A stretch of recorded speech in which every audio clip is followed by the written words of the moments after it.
আসসালামু আলাইকুম ওরহমতুল্লাহি ওবরাকাতুহ। নাহমাদুহু ওয়া নুসাল্লি আলা রাসূলিহিল কারীম।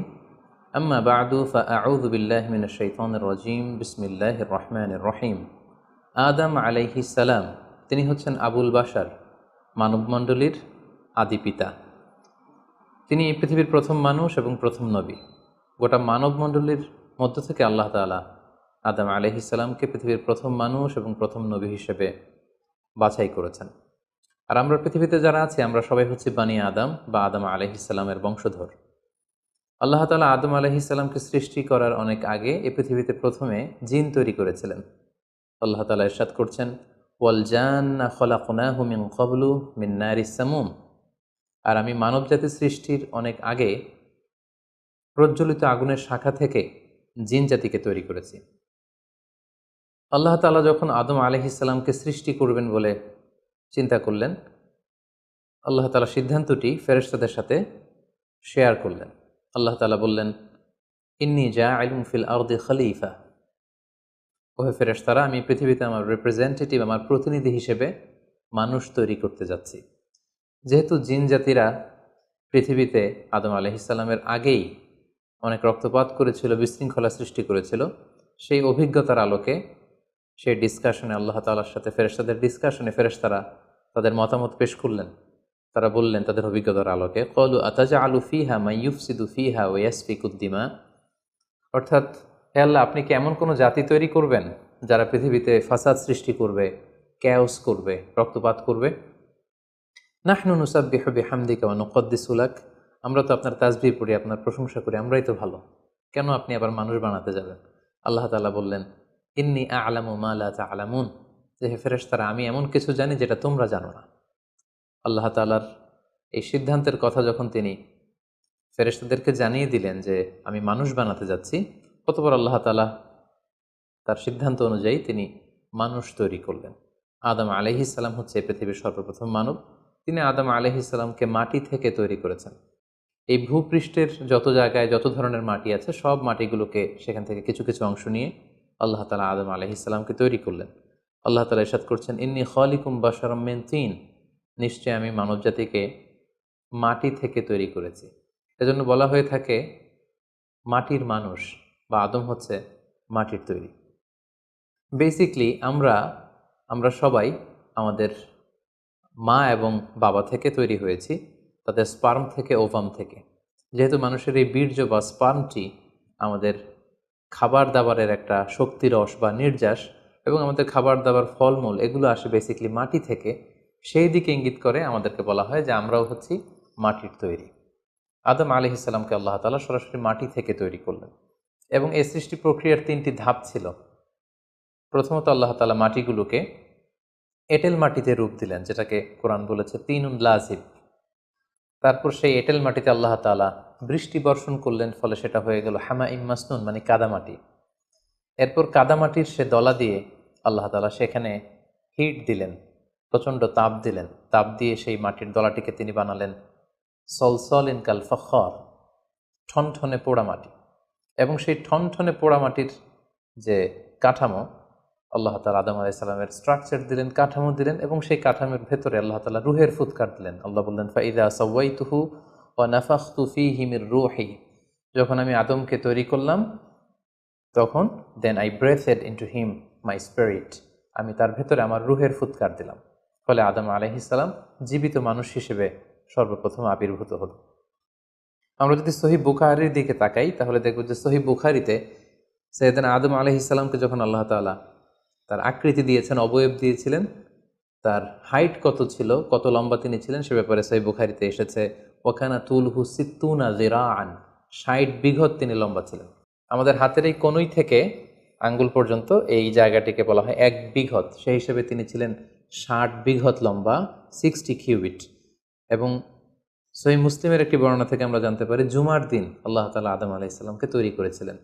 ইয়াউমুল জুমআতি ফিহি খুলিকা আদম। জুমার দিনে আল্লাহ তাআলা আদম আলাইহিস সালামের সৃষ্টি প্রক্রিয়া এটাকে তিনি সম্পূর্ণ করেছেন। আদম আলাইহিস সালামকে তৈরি করার পরে আল্লাহ তাআলা ফেরেশতাদেরকে এবং আদম আলাইহিস সালামকে একসাথে করে একটি মক টেস্ট নিলেন। সেখানে আল্লাহ তাআলা তাদের সবাইকে কিছু শব্দের নাম শিক্ষা দিলেন।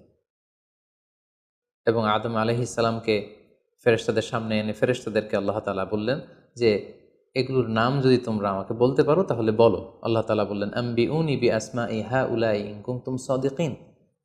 ফেরেশতাদেরকে প্রথমে প্রশ্ন করা হলো, বলো তো এগুলোর নাম কি? ফেরেশতারা উত্তর করতে পারলেন না। অতঃপর আদম আলাইহিস সালামকে লক্ষ্য করে আল্লাহ যখন বললেন ইয়া আদম আম্বিহুম বিআসমাইহিম, হে আদম তুমি এই জিনিসগুলোর নাম সবাইকে শুনিয়ে দাও। ফালাম্মা আম্বাআহুম বিআসমাইহিম, আদম আলাইহিস সালাম যখন একটার পর একটা সবগুলো জিনিসের নামকরণ করে ফেলতে পারলেন, সবগুলো জিনিসের নাম বলতে পারলেন, ক্বালা আলাম আকুল লাকুম ইন্নী আ'লামু গায়বাস সামাওয়াতি ওয়াল আরদ, আল্লাহ তাআলা ফেরেশতাদেরকে বললেন আমি কি তোমাদেরকে বলিনি যে আমি আকাশ জমিনের গায়েবের সমস্ত বিষয়ের ধারক এবং বাহক, সব বিষয়ের জ্ঞান আমার কাছে আছে। সো আদমকে আমি এমন কিছু স্পেশাল ফিচার দিয়ে তৈরি করেছি যেগুলো অ্যাঞ্জেলদের মধ্যে ল্যাকিংস ছিল, ফলে ফেরেশতারা সেগুলো জানার পরেও সেগুলোর নাম আল্লাহ তাআলাকে রিপিট করে বলে শোনাতে পারেনি। কিন্তু আদম আলাইহিস সালাম সবগুলো জিনিসের নাম একটার পর একটা তিনি বলে ফেলতে পারলেন। এবং এ থেকে প্রমাণিত হয় যে আল্লাহ তাআলা এখানে ফেরেশতাদের অপারগতা এবং আদম আলাইহিস সালামের শ্রেষ্ঠত্বের প্রমাণ তিনি এখানে স্থাপন করলেন। অনেকে প্রশ্ন করে থাকে যে আল্লাহ তাআলা আদম আলাইহিস সালামকে স্পেশালি এই জিনিসগুলোর নাম শিক্ষা দিয়েছিলেন, ফলে আদম আলাইহিস সালাম বলতে পেরেছেন, কিন্তু ফেরেশতাদেরকে তো এই জিনিসগুলোর নাম শিক্ষা দেওয়া হয়নি। সো তারা কি করে বলবে? কোরআনের কোথাও এটা সুস্পষ্ট বলা হয়নি যে আল্লাহ তাআলা যখন এই জিনিসগুলোর নাম শিক্ষা দিচ্ছিলেন তখন আলাদা করে আদম আলাইহিস সালামকে শিক্ষা দিচ্ছিলেন। বরং এমনও হতে পারে যে শেখানোর প্রক্রিয়াটি যখন চলছিল তখন ফেরেশতা এবং আদম তারা সকলেই উপস্থিত ছিল, কিন্তু আদম আলাইহিস সালামকে আল্লাহ তাআলা এমন কিছু মানবিক বৈশিষ্ট্য স্পেশাল ফিচার দিয়ে তৈরি করেছেন যার ফলে তিনি এগুলোর উত্তর করতে পেরেছিলেন। কিন্তু ফেরেশতাদের মধ্যে ওই বিষয়গুলো না থাকার কারণে ফেরেশতারা সেগুলোর উত্তর করতে পারেনি। ফেরেশতাদের সামনে আদম আলাইহিস সালামের শ্রেষ্ঠত্বের প্রমাণ হওয়ার পরে আল্লাহ তাআলা সকল ফেরেশতাদেরকে আদেশ করলেন যে তোমরা আদম আলাইহিস সালামকে একটা সম্মানসূচক সেজদা দাও, যেটাকে অনারারি প্রোস্ট্রেশন বলে। আল্লাহ তাআলা বললেন উসজুদু লি আদম ফাসাজাদু ইল্লা ইবলিস আবা ওয়াস্তাকবারা ওয়া কানা মিনাল কাফিরিন। আল্লাহ তাআলা আদেশ দেওয়ার সাথে সাথেই সকল ফেরেশতারা সেজদা দিল। আসলে এই সেজদাটা কেমন ছিল আমরা জানি না। আমরা সাধারণত রুকু করলে we just bow down our head just little bit, আমরা আমাদের মাথা একটু নিচু করি। আমরা যখন সেজদা দেই আমরা আমাদের কপাল মাটিতে ছুঁয়ে দেই, এটা হচ্ছে আমাদের সেজদা। কিন্তু ফেরেশতাদের সেজদা আসলে আদতে কেমন ছিল আমরা জানি না। এজন্য ফেরেশতাদের কোনো বিষয়, জিনদের কোনো বিষয়, এটা যদি আমরা আমাদের মতো করে কল্পনা করি এটা ভুল হবে। বরং যেভাবে সেজদা দেওয়ার দরকার ছিল ফেরেশতারা ঠিক সেভাবেই আদম আলাইহিস সালামকে সেজদা দিয়েছেন। কিন্তু এই সেজদাটি এবাদতের সেজদা নয়, কারণ এবাদত হিসেবে সেজদা দেওয়া যাবে শুধুমাত্র কেবলমাত্র আল্লাহ তাআলাকে। এই সেজদাটি ছিল সম্মানসূচক সেজদা, অনারারি প্রোস্ট্রেশন।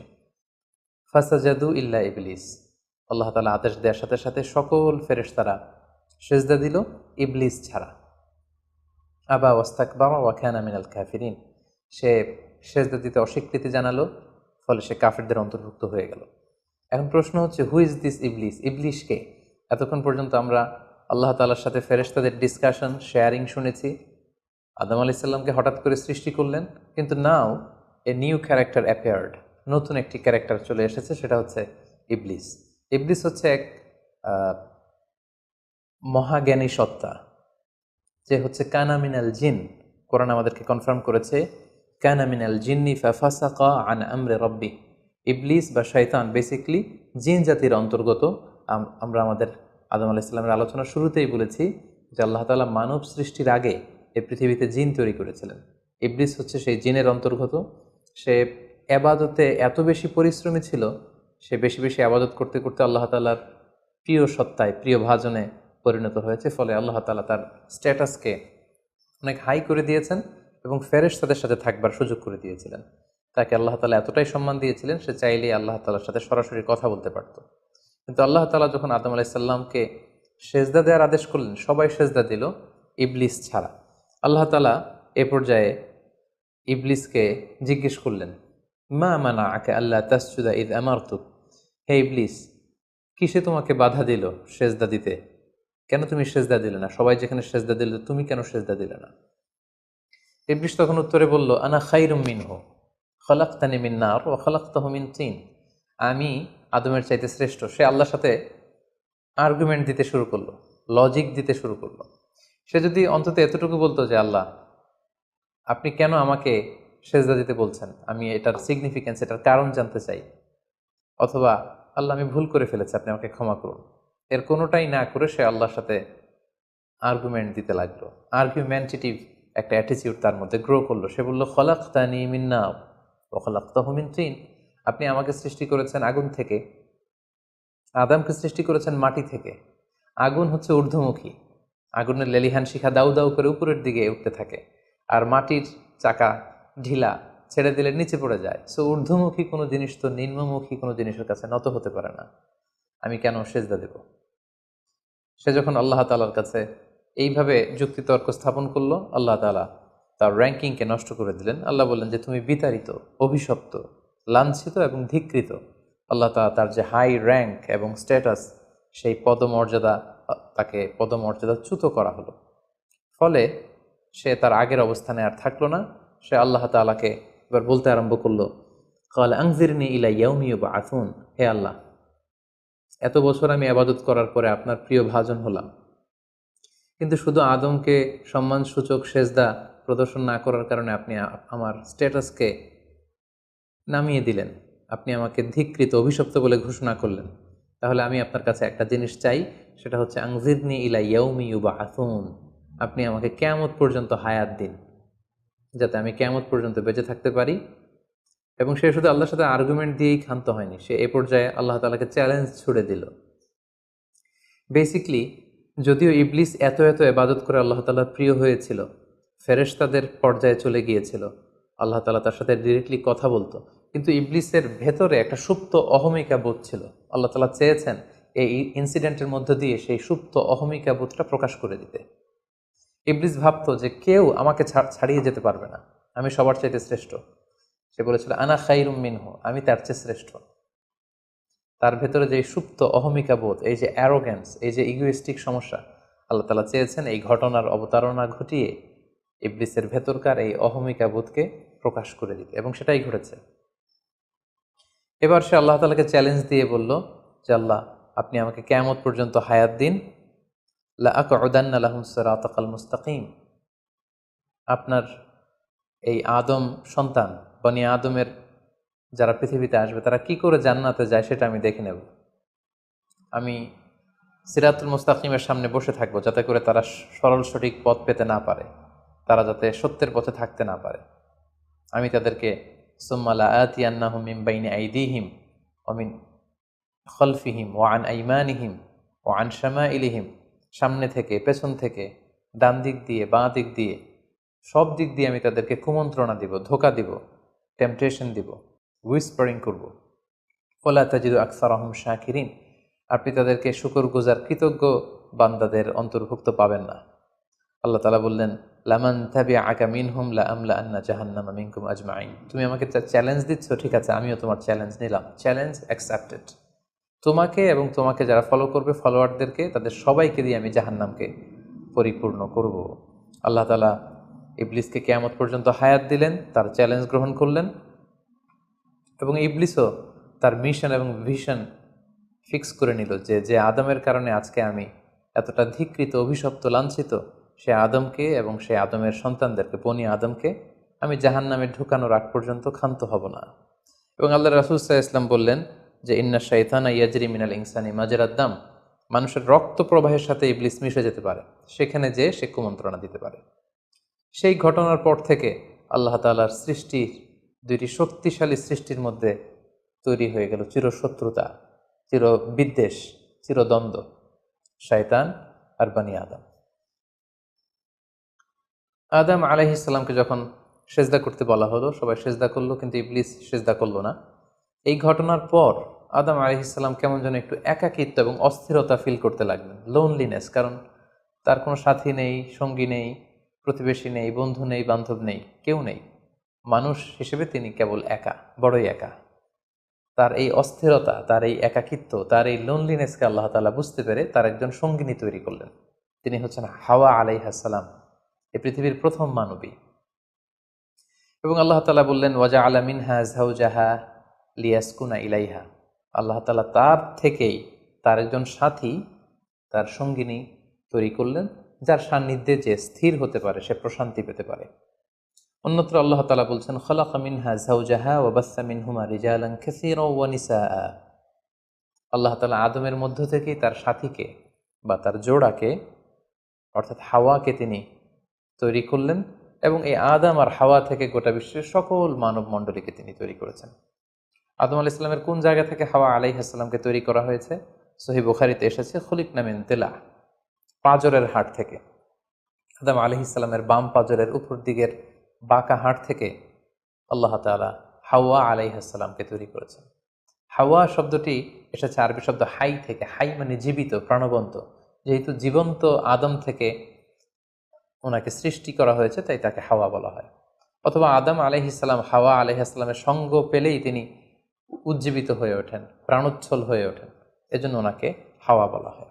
তাহলে পৃথিবীর প্রথম মানবী হাওয়া আলাইহিস সালামকে আল্লাহ তাআলা আদম আলাইহিস সালামের নিঃসঙ্গতা, একাকিত্ব এবং লোনলিনেস যে ফিলিংটা, এটা দূর করার জন্য তার একজন সঙ্গী তিনি ঠিক করে দিলেন, আদম এবং হাওয়া। ইংরেজিতে বলা হয় অ্যাডাম অ্যান্ড ইভ। এবং আল্লাহ তাআলা তাদের দুজনকে জান্নাতে থাকবার পারমিশন দিলেন। আল্লাহ তাআলা বললেন, ওয়াকুলনা ইয়া আদম উসকুন আনতা ওয়া যাওজুকাল জান্নাহ। আদম, তুমি আর তোমার স্ত্রী বা তোমার সঙ্গিনী দুজনে মিলে জান্নাতে থাকো। তবে এক্ষেত্রে কিছু ডুজ অ্যান্ড ডোন্টস আছে, কিছু ওয়ার্নিং আছে, কিছু প্রিকশন আছে। সেটা হচ্ছে ওয়াকুলা মিনহা রগাদান হাইসু শিইতুমা। এই বাগানে, এই জান্নাতের যেখান থেকে মনে যায় তৃপ্তি সহকারে তোমরা উভয়ে খাও, কিন্তু ওয়ালা তাকরাবা হাযিহি শাজারাতা ফাতাকুনা মিনাল যালিমিন।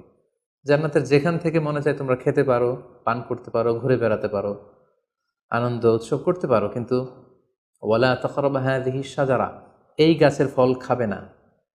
Be aware of this tree, এই গাছের কাছেও যাবে না। যদি যাও, যদি খাও, তাহলে ফাতাকুনা মিনাল যালিমিন, তোমরা জালিমদের অন্তর্ভুক্ত হয়ে যাবে। তাহলে আল্লাহ তাআলা আদম এবং হাওয়াকে জান্নাতে থাকার সুযোগ দিলেন। সেখানে কি করা যাবে, কি করা যাবে না সেটা বাতলে দিলেন, ডুজ অ্যান্ড ডোন্টস দিলেন এবং ওয়ার্নিং দিয়ে দিলেন। কিন্তু তারপর যেটা ঘটলো সেটা হচ্ছে, আমরা জানি যে ইবলিস কিন্তু তার মিশন এবং ভিশনকে ফিক্স করে নিয়েছে যে সে আদমকে গুমরা করেই ছাড়বে, ধোকা দিয়েই ছাড়বে। এবং সে অনুপাতে সে সামহাও জান্নাতে ঢুকে আদম এবং হাওয়া আলাইহিস সালামকে উইসপারিং করে, টেম্পটেশন দিয়ে, কুমন্ত্রণা দিয়ে তাদেরকে বিভ্রান্ত করে ফেলল। কোরআন বলছে, ফাওয়াসওয়াসা লাহুমা শাইতান লিইউবদিয়া লাহুমা মা উরিয়া আনহুমা মিন সাওআতিহিমা। শয়তান তাদের দুজনকে টেম্পটেশন দিয়ে, কুমন্ত্রণা দিয়ে ধোকার মধ্যে ফেলে দিল। শয়তান এসে বলল, আমাকে আল্লাহ সৃষ্টি করেছেন অনেক আগে, তোমাদেরকে সৃষ্টি করার আগে আল্লাহ তাআলা আমাদেরকে জানিয়েছিলেন যে তোমাকে এবং হাওয়াকে আল্লাহ তাআলা এই জান্নাতে রাখতে চান না, তোমাদের দুজনকে আল্লাহ পৃথিবীতে পাঠিয়ে দিতে চান। কারণ এখানে তারাই থাকতে পারবে যারা ফেরেশতা, তোমরা ফেরেশতা নও। আর এখানে পার্মানেন্টলি থাকার জন্য, রেসিডেন্সিয়াল পারমিটের জন্য একটা জিনিস লাগে, সেটা হচ্ছে ওই গাছের ফল খেতে হয়। যারা ওই গাছের ফল খেয়ে ফেলবে তারা এখানকার চিরকালীন বাসিন্দা হয়ে যাবে, তারা কখনো পৃথিবীতে যাওয়া লাগবে না। সো এই জন্য আল্লাহ তাআলা তোমাদেরকে ফল খেতে নিষেধ করেছেন ওই গাছে। তোমরা যদি ওই গাছের ফল খেয়ে ফেলো তাহলে তোমরা এখানকার চিরস্থায়ী অধিবাসী হয়ে যাবে। কোনোভাবেই আল্লাহ তাআলা তোমাদেরকে এখান থেকে তাড়াতে পারবেন না। কিন্তু আল্লাহ তাআলা চাইছেন তোমাদেরকে এখান থেকে তাড়িয়ে পৃথিবীতে পাঠিয়ে দিবেন। আমি তোমাদেরকে কসম করে বলছি, আমি তোমাদের ওয়েল উইশার, শুভাকাঙ্ক্ষী। শয়তান বলল যে, ওয়াকাসামাহুমা ইন্নী লাকুমা মিনান নাসিহিন, নিশ্চয়ই আমি তোমাদের জন্য শুভাকাঙ্ক্ষী, তোমরা আমার কথা শোনো। যদি এখানে আরামে দিনাতিপাত করতে চাও তাহলে তোমরা এই ফল খাও, ফলে তোমাদেরকে আর কোথাও যাওয়া লাগবে না। আদম আলাইহিস সালাম আল্লাহ তাআলা সে দেয়ার ডুজ অ্যান্ড ডোন্টস, সে ওয়ার্নিংয়ের কথা ভুলে তিনি এবং তার স্ত্রী ওই নিষিদ্ধ ফল থেকে খাওয়া শুরু করলেন। এবং খাওয়ার সাথে সাথেই ফালাম্মা যাকা শাজারাতা বাদাত লাহুমা সাওআতুহুমা ওয়া তাফিকা ইয়াখসিফানি আলাইহিমা মিন ওয়ারাকিল জান্নাহ। ওই নিষিদ্ধ গাছের ফল খাওয়ার সাথে সাথেই আদম আলাইহিস সালাম এবং হাওয়া আলাইহিস সালামের গায়ে যে জান্নাতি পোশাক ছিল, অটোমেটিক্যালি সেই পোশাক খুলে পড়তে আরম্ভ করলো। ওনারা উলঙ্গ হয়ে যেতে লাগলেন। তড়িঘড়ি করে ওনারা জান্নাতের বিভিন্ন পাতা এনে, বিভিন্ন লতা পাতা এনে ওনাদের প্রাইভেটকে ওনারা ঢাকলেন। এবং তখনই ওনারা বুঝতে পারলেন, আমরা কি করলাম, আমরা তো মহাভুল করে ফেলেছি, আমরা তো আল্লাহ তাআলার আদেশকে অমান্য করেছি। আল্লাহ তাআলার সাথে সাথে বললেন, আলাম আনহাকুমা আন তিলকুমা শাজারা। আদম, এটা তোমরা কি করলে? আমি তো এটা কখনো এক্সপেক্ট করিনি। আমি কি তোমাদেরকে নিষেধ করিনি এই গাছের ফল খেতে? এবং আমি কি তোমাদেরকে বলে দেইনি যে ইন্না শাইতানা লাকুম আদুউম মুবিন, শয়তান তোমাদের সুস্পষ্ট চিরশত্রু? কেন তোমরা এই কাজটা করলে? আদম আলাইহিসসালাম এবং হাওয়া আলাইহিসসালাম ওনারা লজ্জিত হলেন, ওনাদের কাজের জন্য ওনারা লজ্জিত হলেন। আল্লাহ তাআলা বলছেন, ওয়ালাকাদ আহিদনা ইলা আদামা মিন ক্বাবলু ফানাসিয়া ওয়ালাম নাজিদ লাহু আজমা। আমি আদমকে ওসিয়ত করেছিলাম যে এই কাজটি তুমি করো না, কিন্তু আদম আলাইহিস সালাম ভুলে গিয়েছেন। আল্লাহ তাআলার আদেশ পালনে আল্লাহ বলছেন, আমি আদমকে দৃঢ় প্রত্যয়ী পাইনি। ফলে আদম আলাইহিস সালাম এবং হাওয়া আলাইহিস সালাম ওনারা নিজেদের ভুল বুঝতে পারলেন এবং অনুতপ্ত হলেন, লজ্জিত হলেন, আল্লাহ তাআলার কাছে ক্ষমা চাইতে লাগলেন। আল্লাহ তাআলা তাদেরকে ক্ষমার কিছু বাক্য শিখিয়ে দিলেন। ফাতালাক্কা আদামু মির রাব্বিহি কালিমাত, কিছু বাক্য শিখিয়ে দিলেন। সেই বাক্যগুলো কি ছিল? সেগুলো ছিল, রব্বানা যালামনা আনফুসানা ওয়া ইল্লাম তাগফির লানা ওয়া তারহামনা লানাকুনান্না মিনাল খাসিরিন। হে আল্লাহ, আমরা জুলুম করে ফেলেছি আমাদের নাফসের উপর, আমরা ভুল করেছি। আপনি যদি আমাদেরকে ক্ষমা না করেন, যদি রহম না করেন, আমরা তো ক্ষতিগ্রস্তদের অন্তর্ভুক্ত হয়ে যাব। আদম আলাইহিস সালাম এবং হাওয়া আলাইহিস সালাম উভয়ে অনুতপ্ত হলেন, লজ্জিত হলেন এবং চোখের পানি ছেড়ে এই দোয়াটি পড়ে পড়ে আল্লাহ তাআলার কাছে ক্ষমা চাইলেন এবং আল্লাহ তাআলা তাদের উভয়কে ক্ষমা করে দিলেন। এবার আল্লাহ তাআলা তাদের দুজনকে বললেন, যেহেতু তোমরা আমার আদেশকে মান্য করতে পারোনি, সেজন্য তোমাদেরকে পৃথিবীতে চলে যেতে হবে। ইহবিতু বা'দুকুম লিবা'দিন আদু, তোমাদেরকে পৃথিবীতে নামিয়ে দেয়া হলো। ওয়ালাকুম ফিল আরদি মুস্তাকাররু ওয়া মাতাউন ইলা হিন, এই পৃথিবী হবে তোমাদের আবাসস্থল। এই পৃথিবীতে অনেক জীবন উপকরণ তোমাদের জন্য থাকবে। ফিহা তাহিয়াউন ও ফিহা তামুতুন ও মিনহা তুখরুজুন, you live there, you die there, and you will be resurrected from there. তোমরা পৃথিবীতে বসবাস করবে, পৃথিবীতেই তোমাদের মৃত্যু হবে এবং এই পৃথিবীর কবর থেকেই, মাটি থেকেই তোমাদেরকে আবার আমি পুনরুত্থান করব। And this is my decision. Adam আলাইহিস সালাম এবং হাওয়া আলাইহিস সালাম পৃথিবীর প্রথম মানব এবং মানবীকে জান্নাত থেকে আল্লাহ তাআলা পৃথিবীতে নামিয়ে দিলেন এবং আল্লাহ বললেন যে তোমাদেরকে নামিয়ে দিয়ে আমি ক্ষান্ত হচ্ছি না। ফাইম্মা ইয়াতিয়ান্নাকুম মিন্নি হুদান, আমার গাইডেন্স তোমাদের কাছে আসবে। ফামান তাবিআ হুদায়া ফালা ইয়াযিল্লু ওয়ালা ইয়াশকা, আমার দেয়া পথ নির্দেশিকা এবং গাইডেন্স যারা মেনে চলবে তারা কখনো পথভ্রান্ত হবে না, তারা কখনো গোমরা হবে না। অতঃপর আল্লাহ তাআলা তাদের দুজনকে পৃথিবীতে নামিয়ে দিলেন। আদম এবং হাওয়া কোথায় নামিয়ে দিলেন, এ ব্যাপারে ঐতিহাসিকদের মধ্যে মতভেদ পাওয়া যায়। কিছু কিছু ঐতিহাসিকগণ বলেন যে আদম আলাইহিস সালামকে মক্কা এবং তায়েফের মাঝখানে দাহনা নামক একটা জায়গা আল্লাহ নামিয়ে দিয়েছেন। কোনো কোনো বর্ণনা মতে পাওয়া যায় যে আদম আলাইহিস সালামকে আল্লাহ তাআলা ইন্ডিয়ান সাবকন্টিনেন্টে শ্রীলঙ্কার সিংহাল নামক একটা জায়গায় পাঠিয়েছেন এবং তারা সেখানে অ্যাডামস পিক নামে একটি পাহাড়ের কথা বলে থাকেন, যেখানে আদম আলাইহিস সালামের ফুটপ্রিন্ট বা পায়ের ছাপ সংরক্ষিত আছে বলে অনেক ঐতিহাসিকগণ মত প্রকাশ করেছেন। হাওয়া আলাইহিস সালামকে সৌদি আরবের জেদ্দা নগরীতে আল্লাহ তাআলা নাজিল করেন বলে অনেক ঐতিহাসিকগণ মতামত দিয়েছেন। তাহলে তারা পৃথিবীর এক এক দিকে এক একজন, অনেক দিন পরে তারা দুজন সৌদি আরবের জাবালে রাহমা, যেখানে বিদায় হজের ভাষণ দিয়েছিলেন আল্লাহ রাসূল সাল্লাল্লাহু আলাইহি ওয়াসাল্লাম, ময়দানটাকে বলা হয় ময়দানুল আরাফাত। আরাফাতের ময়দানে ওনারা আবার রিইউনাইটেড হয়েছেন এই পৃথিবীর বুকে। সম্মানিত, শুধু এ পর্যায়ে আমরা জানব how was the life of Adam and Eve on earth. এই পৃথিবীতে আদম আলাইহিস সালাম এবং হাওয়া আলাইহিস সালামের একেবারে পৃথিবীর শুরুর দিকের জীবন পরিক্রমাটা কেমন ছিল। হাউ ওয়াজ দেয়ার লাইফ, কীভাবে তারা তাদের জীবন অতিবাহিত করেছেন। আমরা জানি যে তাদের দুজনের মাধ্যমেই হিউম্যান হিস্ট্রি শুরু হয়েছিল, মানব ইতিহাস। তাদের জীবন পরিক্রমাটা কিছুটা ভিন্ন, আমাদের চাইতে ভিন্ন, যেহেতু তারাই পৃথিবীর প্রথম মানব এবং মানবী। তাদের কোনো প্রতিবেশী নেই, তাদের কোনো বন্ধুবান্ধব নেই, পৃথিবীতে আর কোনো মানুষ তাদের আশেপাশে ছিল না, শুধু তারাই।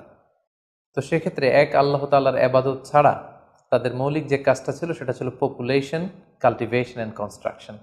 কি করে জনসংখ্যা বৃদ্ধি করা যায় পৃথিবীতে, কি করে সন্তান লালন পালন করা যায়, কি করে চাষাবাদ করা যায়, কি করে ফার্মিং করা যায় এবং কি করে মানব সভ্যতার বিনির্মাণ করা যায়, এটাই ছিল পৃথিবীর প্রথম মানব এবং এই মানবীর প্রধানতম দায়িত্ব।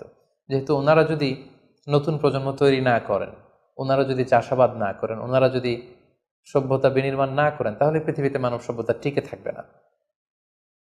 ফলে মৌলিক ইবাদতের পাশাপাশি এগুলোই ছিল ওনাদের কাজ।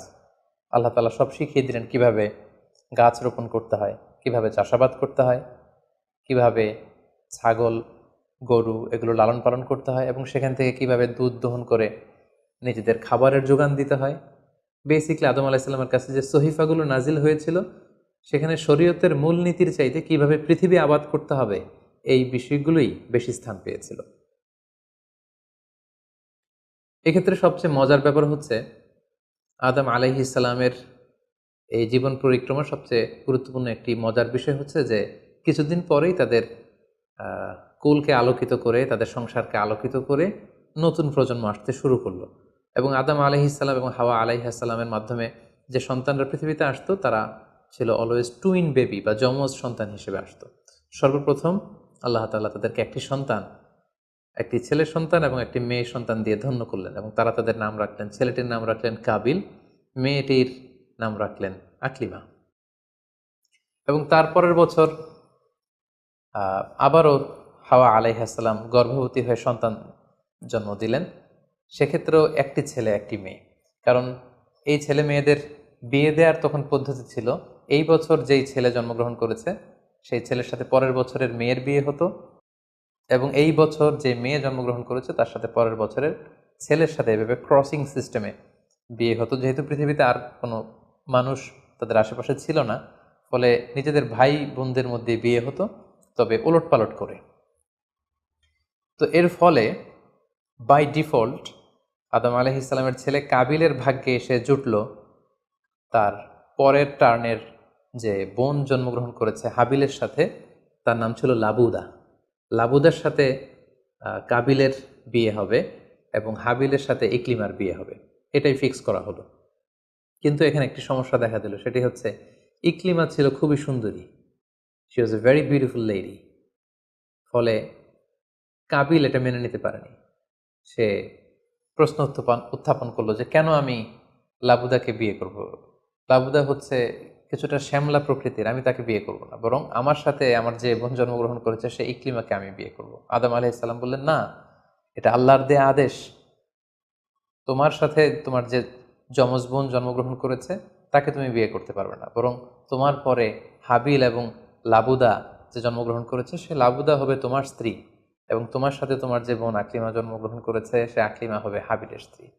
কিন্তু কাবিল এটা সহজে মেনে নিতে পারেনি, ফলে সে এখানে প্রশ্ন উত্থাপন করলো এবং সে বলল যে আমি আকলিমাকে বিয়ে করতে চাই। দেখা দিল এক মহা সমস্যা।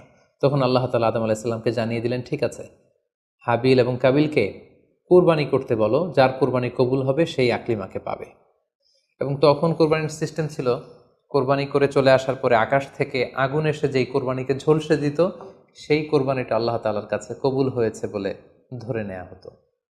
আদম আলাইহিসসালামের ছেলে কাবিল বেসিকলি চাষি ছিল, সে এক বস্তা গম আল্লাহ রাস্তায় কোরবানি করলো। আর হাবিল সে মেষ চড়াতো, ছাগল চড়াতো, সে একটি বকরি জবাই করে আল্লাহ রাস্তায় কুরবানি করলো এবং তারা অপেক্ষা করতে লাগলো যে কার কুরবানি কবুল হয়।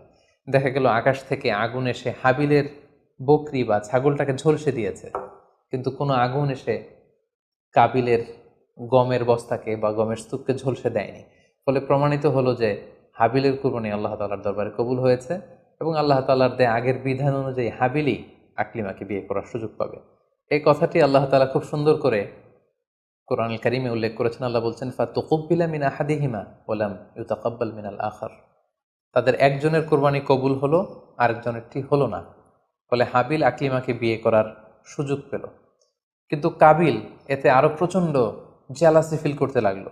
সে হিংসায় জ্বলে পুড়ে অত্যন্ত রেগে গিয়ে বলল, লা আক্তুলান্নাক, হাবিল আমি তোমাকে হত্যা করব, তোমাকে হত্যা করে হলেও আমার সুন্দরী বোন আকলিমাকে আমি ছিনিয়ে নিব। তখন হাবিল বলতে লাগলো যে লাইম বাসাত্তা ইলাইয়া ইয়াদাকা লিতাকতুলানি মা আনা বিবাসিতি ইয়াদিয়া ইলাইকা লিআকতুলাক। অর্থাৎ, হে কাবিল, তুমি যদি আমাকে হত্যা করতে অগ্রগামী হও, হাত বাড়াও, আমি আমার হাতকে বাড়াবো না তোমাকে আঘাত করার জন্য।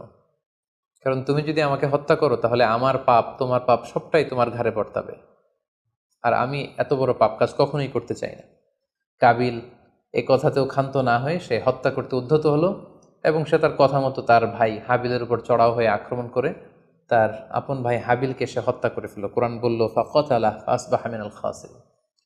কাবিল হাবিলকে হত্যা করে ফেলল। প্রতিহিংসার অনলে জ্বলে পুড়ে শয়তানের কুমন্ত্রণায় পৃথিবীর প্রথম হত্যাকাণ্ড, the first murder ever in the world, পৃথিবীর প্রথম হত্যাকাণ্ড সংঘটিত হলো এবং হত্যাকারী ছিল আদম আলাইসাল্লামের ছেলে কাবিল, এবং এই পৃথিবীর প্রথম নিহত মানুষের নাম হচ্ছে হাবিল।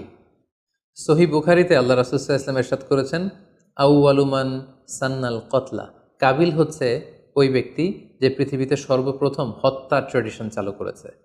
কাবিলের আগে কেউই পৃথিবীতে হত্যাকাণ্ড ঘটায়নি, ফলে হাবিল হচ্ছে পৃথিবীর প্রথম শহীদ বা প্রথম নিহত মানুষ। এবং কাবিল যেহেতু এই হত্যার ট্র্যাডিশন করেছে, এই মার্ডারের ট্র্যাডিশন করেছে, ফলে পৃথিবীতে যারাই এই বিচার বহির্ভূত হত্যা বা অন্যায়ভাবে কাউকে হত্যাকাণ্ডের সাথে জড়িত হবে, তার একটি পার্সেন্টেজ গুণা কিয়ামত পর্যন্ত কাবিলের ভাগেও এটি যেতে থাকবে। এখন যে মজার ব্যাপারটি ঘটেছে সেটি হচ্ছে, কাবিল যখন হাবিলকে আক্রমণ করেছে, হাবিলকে নিহত করেছে, হত্যা করার পরে হাবিল লাশ হয়ে শুয়ে রইল। কারণ কাবিল যখন হাবিলকে আক্রমণ করেছে, হাবিলের গা থেকে যখন ব্লিডিং হয়েছে, সে ছটফট ছটফট করতে করতে এক পর্যায়ে মারা গেল। কিন্তু মারা যাওয়া কাকে বলে এটাও পৃথিবীর কেউ জানতো না। কাবিল নিজেও বুঝতে পারেনি যে এইভাবে আমি আঘাত করলে হাবিল এইভাবে মরে যাবে, তার ব্লিডিং হবে।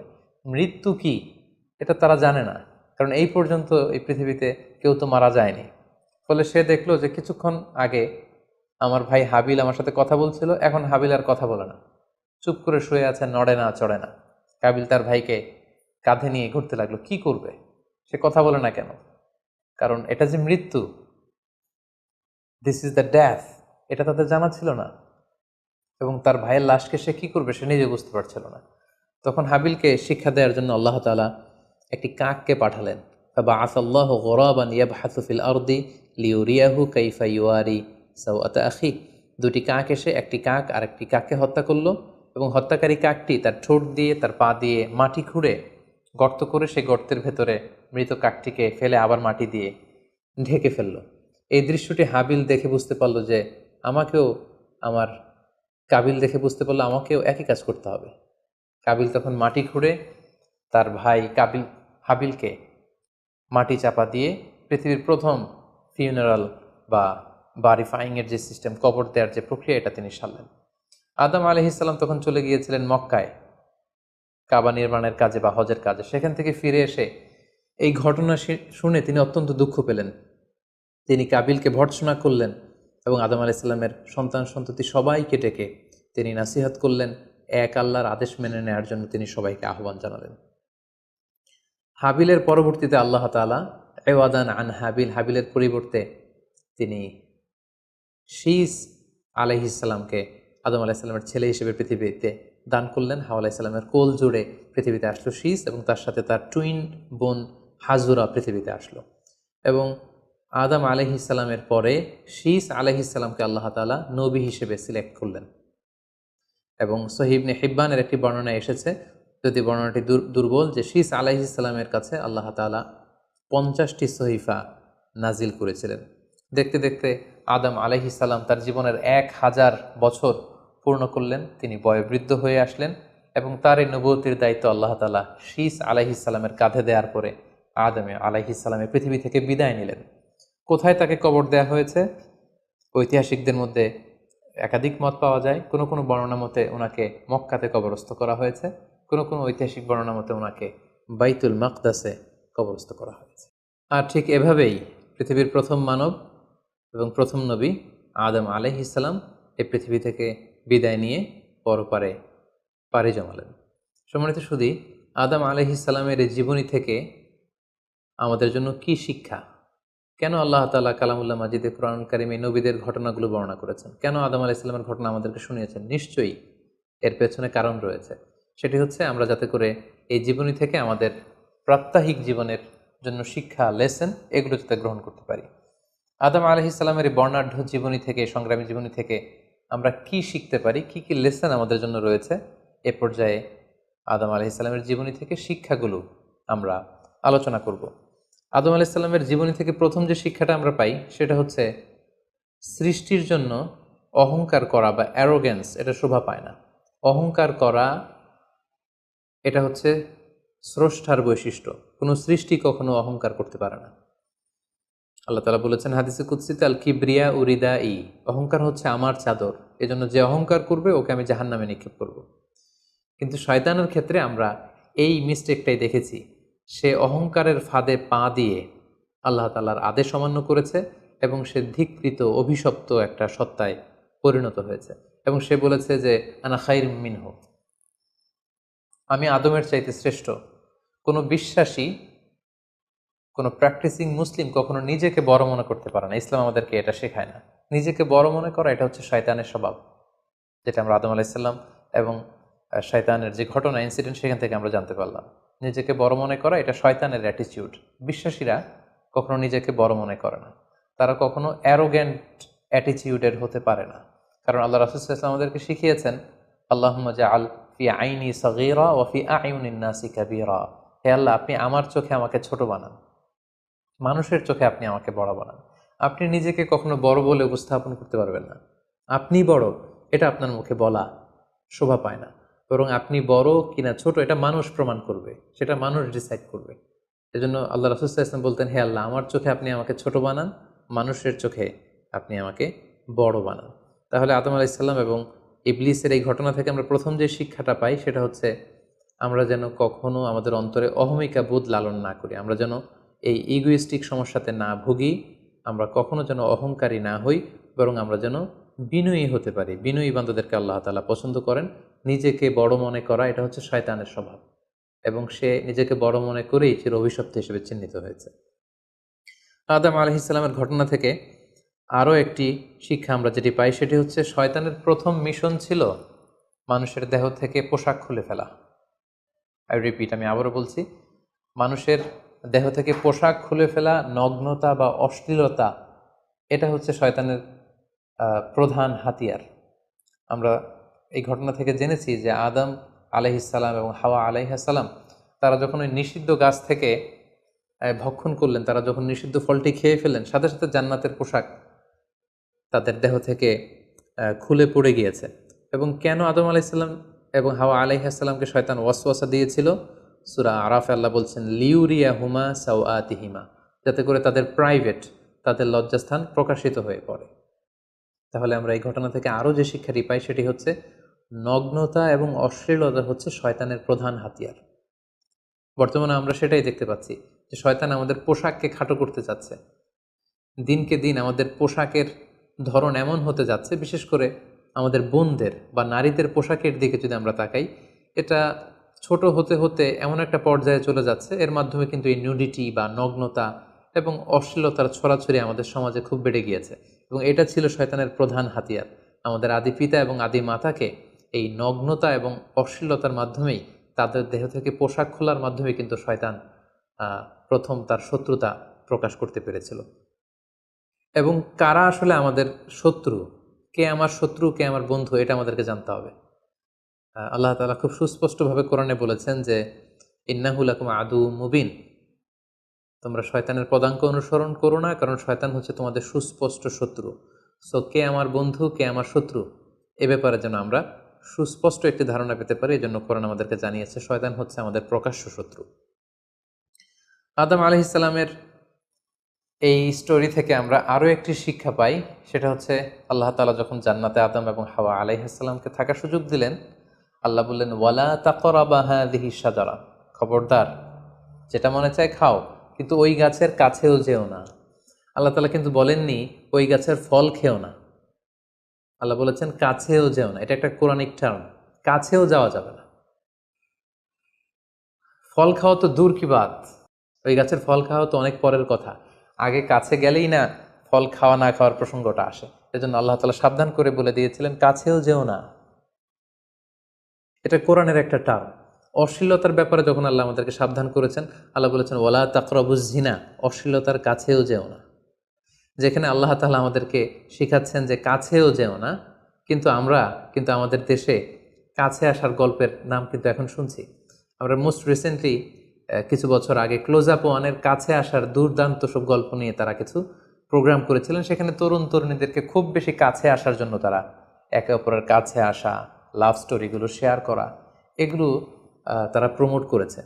কিন্তু তার বিপরীতে কোরআনিক পয়েন্টস অফ ভিউ যদি আমরা দেখি, সেখানে কিন্তু আমরা ভিন্ন কনসেপশন দেখতে পাই। সেখানে কোরআন আমাদেরকে বলেছে যে কাছেও যাওয়া যাবে না, তোমরা কাছেও যেও না। সো এই বিষয়টি যেন আমরা মনে রাখবার চেষ্টা করি। আদম আলাইহিস সালামের ঘটনা থেকে আরও একটি শিক্ষা আমরা পাই, সেটা হচ্ছে শয়তান সবসময় আমাদেরকে অস্থির বানাতে চেষ্টা করে, মানে আমার আরও লাগবে, আমার আরও চাই, আমার আরও পেতে হবে।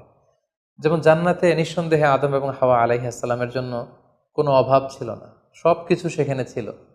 তারপরেও কেন তাদেরকে যেটাকে নিষিদ্ধ করা হয়েছে ওই ফল কেন খাওয়া লাগবে? শয়তান এসে সেই কাজটাই করেছে। শয়তান বোঝাতে চাচ্ছে তোমাদের আরও লাগবে, আরও। এই অফুরন্ত খাবার এবং নাজ নেয়ামতে তোমাদের হবে না, বরং যেটা আল্লাহ নিষেধ করেছে ওইটাতেই যেতে হবে। সো এটা হচ্ছে শয়তানের একটা ধোঁকা দেওয়ার পদ্ধতি। শয়তান সবসময় আমাদেরকে আরও চাই, আমাদের আরও লাগবে, আরও পাওয়ার জন্য শয়তান আমাদেরকে উৎসাহিত করে। এরকম আরও আরও করে যখন আমরা এসবের পেছনে ছুটতে থাকি, ফলে আমরা অস্থির হয়ে উঠি। শয়তান কখনোই চায় না আমরা যেন প্রশান্ত চিত্তের অধিকারী থাকি, আমরা যেন ধীরস্থির থাকি।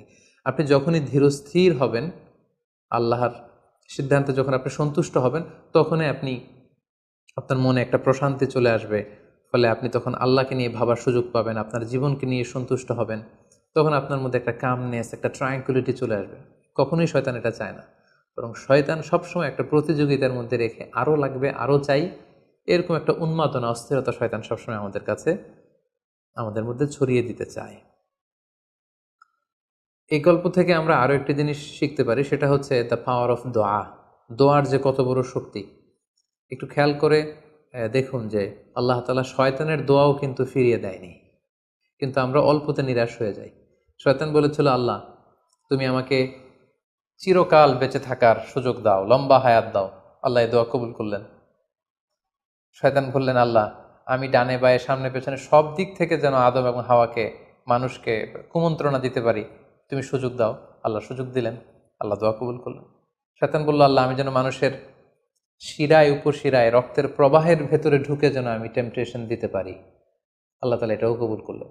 তো যে আল্লাহ তালা শয়তানের দোয়া কবুল করে ফেলতে পারেন, সে আল্লাহ তালাকে আমাদের দোয়া কবুল করবেন না? অবশ্যই করবেন। তো সেক্ষেত্রে দোয়ার মতো দোয়া করতে হবে। সিনসিয়ার দোয়া ইজ লাইক এ মিজাইল। আপনি যদি সিনসিয়ারলি দোয়া করেন, এটা মিজাইলের মতো। মিজাইল হামলা করলে যেমনি লক্ষ্যবস্তুতে যে ভেদ করে, তেমনি দোয়ার মতো যদি দোয়া করা যায়, চাওয়ার মতো যদি আল্লাহ তালার কাছে চাওয়া যায়, সেই দোয়াটাও আল্লাহ তালা কবুল করবেন। দোয়া ইজ ইটস অ্যান আর্ট, এটা একটা শিল্প। কেমন করে চাইতে হয়, কেমন করে দোয়া করতে হয়, সেটাও জানতে হয়। সো আমরা যখন আল্লাহ তালার কাছে চাইবো, আমরা যেন খুব সিনসিয়ারলি চাই। 5 নম্বর যেই শিক্ষাটি আমরা পাই, সেটা হচ্ছে রিপেন্টেন্স, অনুতপ্ত হওয়া। শয়তানও আল্লাহর আদেশ অমান্য করেছে, আদম আলাইহিস সালামও আদেশ অমান্য করেছে। আল্লাহ বলেছেন সেজদা দাও, শয়তান সেজদা না দিয়ে আদেশ অমান্য করল। আল্লাহ তাআলা আদমকে বলেছেন এই গাছের কাছে যেও না, আদম আলাইহিস সালাম ভুল করে খেয়ে তিনিও আদেশ অমান্য করলেন। পার্থক্যটা কোথায়? পার্থক্য হচ্ছে শয়তান ভুল করে সে ভুলের উপর অটল থেকে গিয়েছিল, অহংকার করেছিল। কিন্তু আদম আলাইহিস সালাম ভুল করে তিনি অনুতপ্ত হয়েছিলেন। শয়তান ভুল করে ভুলের উপর স্থির থাকে, আর আল্লাহর প্রিয় বান্দারা ভুল করে তারা আল্লাহ তাআলার কাছে ক্ষমা চায়। আমরা মানুষ হিসেবে আমাদের ভুল হতেই পারে, এটা খুবই স্বাভাবিক। কুল্লুকুম খত্তা, তোমরা সবাই পাপী। ও খৈরুল খত্তাইনা তাওয়াবুন, এই পাপীদের মধ্যে সবচেয়ে শ্রেষ্ঠ পাপী হচ্ছে যে পাপী পাপ করার পরে আল্লাহ তাআলার কাছে তওবা করে, অনুতপ্ত হয়। অনুতপ্ত বান্দার চোখের পানির যে কত পাওয়ার, জাহান্নামের আগুন কোনো কিছু দিয়ে নেভানো সম্ভব না, কিন্তু অনুতপ্ত বান্দার চোখের পানি দিয়ে জাহান্নামের আগুন নিভে যায়। একজন বান্দা যখন ভুল করে, পাপ করে, ভুল বুঝতে পেরে অনুতপ্ত হয়ে চোখের পানি ছাড়ে, তার চোখের পানি চোখ বেয়ে, তার নাকের ডগা বেয়ে মাটিতে পড়ার আগেই আল্লাহ অনুতপ্ত বান্দার সব গুনাহ মাফ করে দেন। তাই আমরা যেন আল্লাহ তাআলার কাছে অনুতপ্ত হতে পারি। শয়তান আল্লাহকে সেদিন চ্যালেঞ্জ দিয়ে বলেছিল, আল্লাহ আমি দেখে নেব কি করে তুমি তোমার বান্দাদেরকে জান্নাতে ঢুকাও। আল্লাহ তাআলা বললেন, চ্যালেঞ্জ অ্যাকসেপ্টেড, তোমার চ্যালেঞ্জকে আমিও গ্রহণ করলাম। তুমি আজীবন আমার বান্দাদেরকে ধোঁকা দিবে, কিন্তু আমার বান্দা যখন অনুতপ্ত হয়ে চোখের পানি ছেড়ে ক্ষমা চাইবে, আমি জীবনের সব গুনাহ মাফ করে দেব। সো অনুতপ্ত হয়ে আল্লাহর কাছে চাওয়ার এই সুযোগকে যেন আমরা নষ্ট না করি। আমরা যেন ভুল করলে আল্লাহ তাআলার কাছে ক্ষমা চাই, আমরা যেন তাওবা করে ফিরে আসি। 6 নম্বর যে শিক্ষাটি আমরা আদম আলাইহিস সালামের গল্প থেকে পাই, সেটা হচ্ছে our life is full of struggle. আমাদের জীবনটা হচ্ছে খুবই স্ট্রাগল করে এই জীবনটাকে লিড করতে হয়। এখানে অনেক ইফোর্ট দিতে হয়। দুনিয়াকে বলা হয় দারুল আসবাব, পরিশ্রম করে, লড়াই করে নিজের অবস্থানকে এখানে জানান দিতে হয়। প্রতিকূল পরিবেশে কিভাবে আপনি টিকে থাকবেন, দুর্যোগ মোকাবেলা করে কিভাবে আপনি টিকে থাকবেন, সেটার শিক্ষা কিন্তু এই পৃথিবীতে আছে। যেমন আদম আলাইহিসসালাম, হাওয়া আলাইহিসসালাম যখন পৃথিবীতে এসেছেন, তাদের জন্য সব কিছু যে একেবারে প্রিপেয়ার্ড ছিল, ব্যাপারটি এমন নয়। ওনাদেরকে কষ্ট করতে হয়েছে, ওনাদেরকে চাষাবাদ করতে হয়েছে, মেষ পালন করতে হয়েছে, গাছ রোপণ করতে হয়েছে, ঝড় ঝঞ্ঝা বন্যা, এই প্রতিকূল পরিবেশে তাদেরকে টিকে থাকার লড়াই করতে হয়েছে। ফলে এই পৃথিবীতে টিকে থাকতে হলে লড়াই করতে হয়, সংগ্রাম করতে হয়। এই জীবনটা হচ্ছে সংগ্রামময় একটা জীবন। ফলে আদম আলাইহিস সালামের এই সংগ্রামী জীবন থেকে আমরা এটাও বুঝতে পারি যে এখানে আমাদেরকে টিকে থাকার জন্য লড়াই করে করে নিজের অস্তিত্বের জানান দিতে হবে। সর্বশেষ আদম আলাইহিস সালামের জীবনী থেকে যে আমরা শিক্ষাটি পাই, সেটি হচ্ছে এই পৃথিবীতে অনেক ধরনের ফিতনা আছে, এর মধ্যে নারী ঘটিত ফিতনা একটি বড় ধরনের ফিতনা, এবং এই পৃথিবীর প্রথম যে হত্যাকাণ্ড সেটা নারী ঘটিত কারণেই হয়েছে। এবং সহিহ মুসলিম আল্লাহ রাসূল সাল্লাল্লাহু আলাইহি ওয়াসাল্লাম বলেছেন, ফাইন্না আউওয়ালা ফিতনাতি বানি ইসরাঈল কানাত ফিন নিসা, বনি ইসরায়েলের প্রথম ফিতনাও নারীদের ব্যাপারেই ঘটেছে। এবং আল্লাহ রাসূল বলেছেন, আমার পরে তোমাদের জন্য নারীদের ফিতনার চাইতে বড় কোনো ফিতনা আমি রেখে যাইনি। ফলে এই নারী ঘটিত ফিতনা থেকে আমাদেরকে সাবধান থাকতে হবে। বর্তমানেও যখন আমরা পত্রপত্রিকা খুলি, প্রায় কিন্তু আমরা এই ধরনের অশ্লীলতা, নগ্নতা, ধর্ষণের মতো জঘন্য ঘটনার কথা আমরা শুনি। এতে করে আমরা বুঝতে পারছি যে নারী ঘটিত ফিতনাটা আসলেই অনেক বড় ফিতনা। এক্ষেত্রে আসলে নারীদেরকে ব্লেম করা হচ্ছে না, এক্ষেত্রে উভয়ই সমানভাবে অপরাধী। নারী পুরুষ উভয়কেই আল্লাহ তাআলা তাদের চোখকে অবনমিত রাখতে বলেছেন। এই হাদিস দ্বারা এটা প্রমাণ হয় না যে নারীদেরকে ব্লেম করা হচ্ছে, বরং ঘটনাটা যেহেতু নারী কেন্দ্রিক, সেহেতু নারী ঘটিত ফিতনার কারণে পৃথিবীতে প্রথম হত্যাকাণ্ড ঘটেছে, এবং এখনও এ জাতীয় ঘটনার কারণে অনেক ধরনের ফাসাদ ফিতনা সমাজে ছড়িয়ে পড়ছে। সো আমাদেরকে আদম আলাইহিস সালামের জীবনী থেকে আরও একটি শিক্ষা হচ্ছে, এই নারী ঘটিত ফিতনা থেকে বেঁচে থাকার জন্য নারী পুরুষ উভয়কেই তাদের নজর বা দৃষ্টির লাগাম টেনে ধরতে হবে। দৃষ্টিকে যদি আমরা নিয়ন্ত্রণ করতে না শিখি, তাহলে ফিতনা কমানো সম্ভব না। আল্লাহ রাসূল সাল্লাল্লাহু আলাইহি ওয়াসাল্লাম বলেছেন, আন নাযার সাহমুন মিন সিহামি ইবলিস, দৃষ্টি হচ্ছে শয়তানের বিষ মাখানো তীরবানের মধ্যে থেকে একটি তীর। এই বিষ মাখানো তীর দিয়ে শয়তান নারী পুরুষকে কাবু করে অশ্লীলতার পথের দিকে নিয়ে যায়। সম্মানিত শুধু এই ছিল আদম আলাইহিস সালামের সংগ্রামী জীবন কাহিনী এবং ওনার জীবনী থেকে আমাদের জন্য কিছু লেসন বা শিক্ষা। আল্লাহ তাআলা আমাদের সবাইকে নবীদের রেখে যাওয়া পথ এবং মতে, তাদের অনুসৃত পথে আমাদেরকে পরিচালিত করুক। আসসালামু আলাইকুম ওয়া রাহমাতুল্লাহি ওয়া বারাকাতুহু।